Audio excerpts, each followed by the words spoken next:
किसी भी देश के लिए सबसे महत्वपूर्ण देश का जमीन होता है और हमारा हिंदुस्तान दुनिया का सबसे ज्यादा जनसंख्या है, देश बड़ा है और इस देश में हर एक इंच जमीन अच्छी तरह से इस्तेमाल होना चाहिए।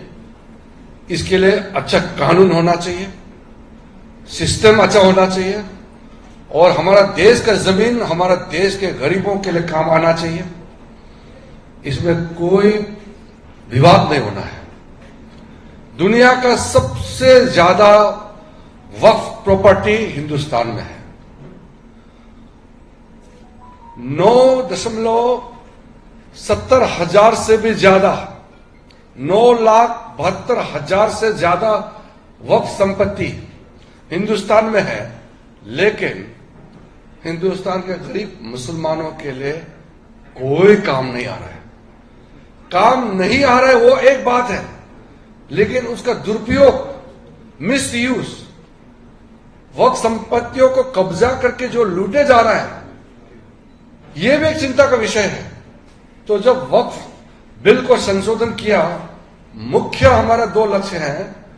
गरीबों को, गरीब मुसलमानों को फायदा पहुंचाना, जिस लक्ष्य से वक्फ प्रॉपर्टी बनाया गया है उसका अंजाम दिलवाना और फिर उसको जो लूटा जा रहा है, मिसयूज किया जा रहा है, उसको भी रोक लगाना। ये दोनों हमारे लिए बहुत जरूरी है। इसलिए नरेंद्र मोदी जी का सरकार गरीबों के लिए समर्पित सरकार है और उसमें जब हम गरीब, देश का कोई भी गरीब हो, चाहे वो मुसलमान हो, चाहे हिंदू हो, सिख, ईसाई, पारसी, बौद्ध, जो भी हमारा इस देश का गरीब है, हमारे लिए वो प्रायोरिटी है, प्राथमिकता है। इसलिए जितना भी कोशिश कर ले, हम अपना गरीबों को हक दिला के हम लोग छोड़ेंगे। इसीलिए नरेंद्र मोदी जी को इस देश के लोगों ने तीसरी बार प्रधानमंत्री बनाया है। हम चुप नहीं बैठ सकते हैं। गुमराह करने के लिए इन लोगों ने सबसे पहले झूठ का सहारा लिया और मुसलमानों को बताया कि आपका कब्रिस्तान और आपका दरगाह छीने जाएंगे, मुसलमानों का संपत्ति छीनेंगे। इससे बड़ा झूठ क्या हो सकता है? ये जो बोल रहे हैं हिंदुस्तान के कानून को नहीं मानते हैं, या इतना बड़ा झूठ बोल रहे हैं। आप बताइए, ये देश कानून से चलता है, किसी का प्रॉपर्टी ऐसे आप छीन सकते हैं क्या? किसी का मस्जिद को कोई ऐसे छीन सकते हैं क्या इस देश में? तो इस तरीके से छोटा छोटा झूठ, जो बहुत नीचे स्तर का झूठ, जो कहना ही नहीं चाहिए, ऐसे सोचना नहीं चाहिए, इस प्रकार का झूठ इन कांग्रेस, कम्युनिस्ट पार्टी और कांग्रेस के कुछ साथियों ने लोगों को गुमराह करने का कोशिश किया। हम लोग ने क्लियरली कहा है कि वक्फ संशोधन अधिनियम ये न्याय देने के लिए है, गरीब मुसलमानों को इंसाफ देने के लिए है, छीनने के लिए नहीं है। गरीब मुसलमानों का हक को छीना है कांग्रेस पार्टी और वक्फ बोर्ड के लोगों ने, मुतावाली लोगों ने, और जो मुसलमानों का कुछ ठेकेदार लोग हैं, इन लोगों ने लूटा है, छीना है उन लोगों ने। नरेंद्र मोदी का सरकार जो छीना गया वक्फ प्रॉपर्टी को फिर से गरीबों के लिए देने के लिए कानून बनाया, तो ये उल्टा कह रहे हैं। इसलिए हमने जो तब प्रावधान किया, इसमें ट्रांसपेरेंसी लाएंगे, वक्फ प्रॉपर्टी का मैनेजमेंट में अकाउंटेबिलिटी लाएंगे, हिसाब किताब पूरा पोर्टल, सेंट्रलाइज पोर्टल होगा, एक एक संपत्ति वक्फ का हिसाब किताब देना होगा, मैनेजमेंट प्रॉपर होना होगा और डॉक्यूमेंटेशन होना होगा। पूरा प्रॉपर डॉक्यूमेंटेशन से वक्फ प्रॉपर्टी चलेगा। इसलिए एक एक मैं प्रावधान को अभी नहीं बताऊंगा, क्योंकि आप लोग ऑलरेडी मालूम है और कई बार हम लोग चर्चा कर चुके हैं।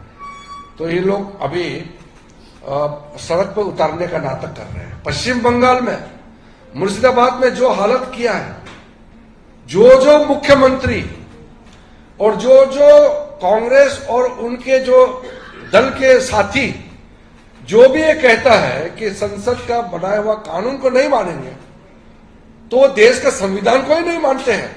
बाबा साहब भीमराव अंबेडकर का बात करके और उसी बाबा साहब को इन लोगों ने इंसल्ट किया, पहले भी आज भी कर रहे हैं।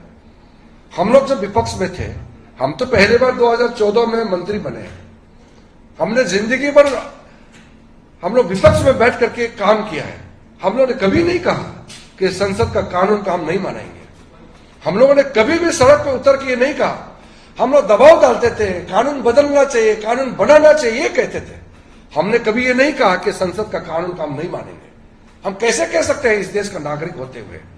इसलिए ये लोग जो काम कर रहे हैं, ये देश को बहुत नुकसान पहुंचाने वाले हैं। और ये गलत फहमी में ना रहे, मुसलमानों में भी बहुत बड़ा वर्ग के लोग, लाखों लोग आप आकर के प्राइम मिनिस्टर मोदी जी को धन्यवाद दे रहे हैं, थैंक यू बोलने के लिए आ रहे हैं। मेरे पास भी लाखों लोग आ रहे हैं। इसलिए ये गलत फहमी में नहीं रहना चाहिए कि सारा मुसलमान विरोध कर रहे हैं। कुछ मुसलमान जो गुमराह किया हुआ है और कुछ मुसलमान जो मुसलमानों को वोट बैंक ट्रीट करते हैं, वो लोग गुमराह कर रहे हैं, वो सड़क पर उतारने का नाटक कर रहे हैं। आम मुसलमान इस वक्फ संशोधन अधिनियम का समर्थन कर रहे हैं, स्वागत कर रहे हैं। इस पे कोई कंफ्यूजन नहीं होना चाहिए। पूरा देश एक साथ है और इतना बड़ा देश का संपत्ति को लूटने वालों को हम लोग पूरा लोगों के सामने में एक्सपोज करेंगे। अभी कुछ दिनों के बाद हम पूरा सूची देने वाले हैं। ये जो नाटक कर रहे हैं वक्फ प्रॉपर्टी का नाम से जो लूटे जा रहे हैं, इन लोगों का हम लोग सूची जारी करेंगे, इन लोगों को एक्सपोज करेंगे। इन्होंने कितने सालों तो गरीब मुसलमानों के नाम में लूटा है, वक्फ संपत्ति को लूटा है, हम लोग एक्सपोज करेंगे। इसलिए कोई इस कंफ्यूज में नहीं रहना चाहिए। पूरा हिंदुस्तान एक साथ है और हमारे सरकार ने जो काम किया है, मोदी जी ने गरीब मुसलमानों के लिए इतना जो बड़ा कदम उठाया, इसको हम सही तरीके से इंप्लीमेंट करेंगे। मैं खुद संबंधित मंत्री, सेंट्रल वक्फ काउंसिल के चेयरमैन भी मैं खुद हूं और हम इंश्योर करेंगे कि हरेक वक्फ संपत्ति, लाखों करोड़ों इस संपत्ति से पैसा आएंगे, वो गरीब मुसलमानों को फायदा होना चाहिए, इसका भी सुनिश्चित करेंगे। पहले हम लोग अभी रूल्स बनाएंगे, एक्ट बन गया है, अभी रूल्स ड्राफ्ट वगैरह करके उसके बाद हम स्टेट गवर्नमेंट वक्फ बोर्ड को भी केंद्र से, हमारा वक्फ सेंट्रल वक्फ काउंसिल की ओर से जो भी दिशा निर्देश और कंसल्टेशन जो कदम करेंगे। और ये ऐतिहासिक जो 77 साल तो जो इंसाफ नहीं कर सका, नरेंद्र मोदी जी का नेतृत्व में ये इंसाफ देने का काम किया है। मैं इसको बहुत बड़ा क्रांतिकारी उपलब्धि मानता हूं। और मैं अपने मुसलमान के जो समुदाय के बीच में जो गरीब तबके के लोग हैं, जो कमजोर वर्ग है, महिलाएं हैं, उनको मैं अभिनंदन करता हूं। ये उनको बहुत फायदा होने वाला है। धन्यवाद।